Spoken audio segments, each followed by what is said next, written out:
शाहीनों ने किया स्पिन से इंग्लिश शेरों का शिकार। दूसरे टेस्ट में पाकिस्तान ने दी इंग्लैंड को 152 रन से शिकस्त।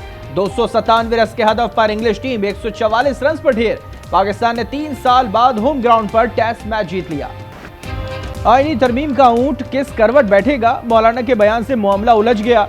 बिलावल रात गए मौलाना को मनाने पहुंच गए, विक्ट्री का निशान बनाकर वापस चले गए। फजल रहमान कहते हैं कि बदमाशी होगी तो हम भी अपना रवैया तब्दील करेंगे। हुकूमती तरमीम का पहला मुसव्विदा मुस्तरद करते हैं।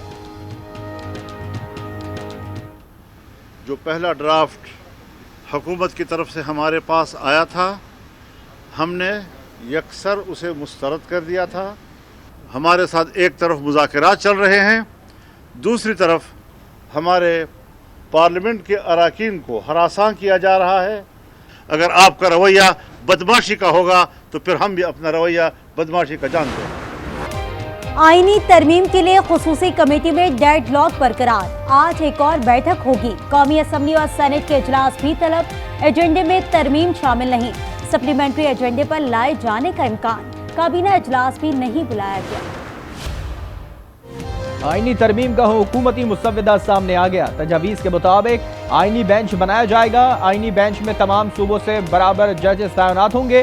तरमीम के बाद आईनी मुकदमात इस बेंच को मुंतकिल हो जाएंगे। खुसूसी पार्लियामानी committee chief justice supreme court का तकर्रुर करेगी। चीफ जस्टिस की मुद्दत मुलाजमत 3 साल होगी। 65 बरस का होने पर चीफ जस्टिस खुद रिटायर हो जाएगा। पार्टी हिदायत के खिलाफ वोट को गिना जाएगा।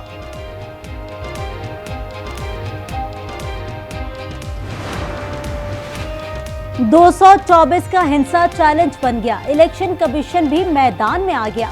मखसूस नशिस्तों का फैसला आज होने का इम्कान। स्पीकर कौमी असम्बली के खत पर इलेक्शन कमीशन का अहम इजलास आज होगा। कानूनी टीम ब्रीफिंग देगी। मुजव्वज़ा आईनी तरमीम के खिलाफ तहरीक इंसाफ का मुल्क गिर एहतजाज। पंजाब भर में दफा 144 नाफिज। मुख्तलिफ इलाकों में रुकावटें खड़ी कर दी गई।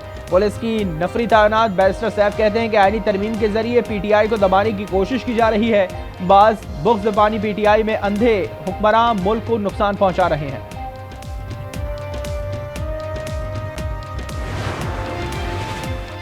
पंजाब में अमन अमान खराब करने की साजिश की जा रही है। किसी को भी सूबे का अमन खराब करने की इजाजत नहीं देंगे। अज़मा बुखारी के सहाफ़ियों से गुफ्तगू। कहा कोई भाई नहीं, कोई लाड नहीं होगा। अब मिनिस्टर वाली अकड़ दिखाऊंगी। ये वही अकड़ है जो असल में मुझे सिखाई गई है। जो सहाफ़ी गलत करेंगे एक्शन लिया जाएगा। इस्लामाबाद डी चौक पर एहतजाज का केस। अपोजिशन लीडर उमर अयूब की राहदारी जमानत 7 नवंबर तक मंजूर। पेशावर हाई कोर्ट का मुताल्लिका अदालतों में पेश होने का हुक्म। उमर अयूब कहते हैं हमारे बेशतर साथियों को गिरफ्तार किया जा रहा है। 1 से 3 अरब रुपए तक ऑफर दी जा रही है।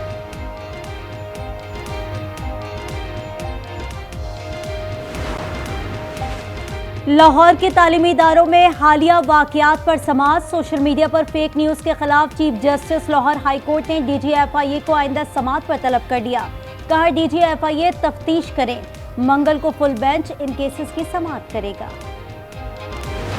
हमास के नए सरबरा याह्या सिनवार को गजा में 3 साथियों समेत शहीद करने का दावा। ड्रोन वीडियो जारी। हमास ने तस्दीक नहीं की। इब्तदाई मेडिकल रिपोर्ट के मुताबिक DNA याह्या सिनवार से मैच कर गया। पेंटागन की हमास रहनुमा की शहादत की तस्दीक। कहा इजराइल की कार्रवाई में अमेरिका का कोई किरदार नहीं है।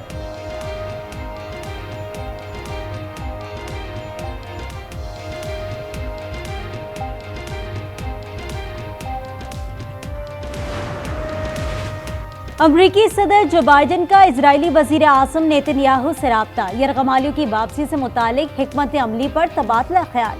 सहाफियों से गुफ्तगू में कहा अब आगे बढ़ने का वक्त है। इजराइल गजा में जंग के खात्मे की तरफ पेशरफ्त करे। लबनान में इजरायली फौज गजा जैसी कार्रवाइयां करने लगी। 24 घंटे में 45 लबनानी शहीद। जुनूबी लबनान में जमीनी कार्रवाई में 5 इजरायली फौजी हलाक और 9 शदीद जख्मी। गजा में सयोनी फौज मजलूम फलस्तीनियों के खून से अपने हाथ रंगने लगी। ताज़ा फ़िज़ाई हमलों में 57 फलस्तीनी शहीद। मकासी कैंप पर बमबारी से 28 फलस्तीनी शहीद हो गए। सानिया कारसाज को 17 बरस बीत गए। पीपल्स पार्टी आज हैदराबाद में जलसा करेगी। बिलावल भुट्टो का शहीद जयालों को खराज अकीदत। कहा सानिया कारसाज एक सोची समझी साजिश थी। अमरीयत और दहशतगर्दों ने बेनज़ीर भुट्टो को निशाना बनाया। हम इंतहा पसंदी के खिलाफ डट जाएंगे, जमहूरियत की हिफाजत करेंगे।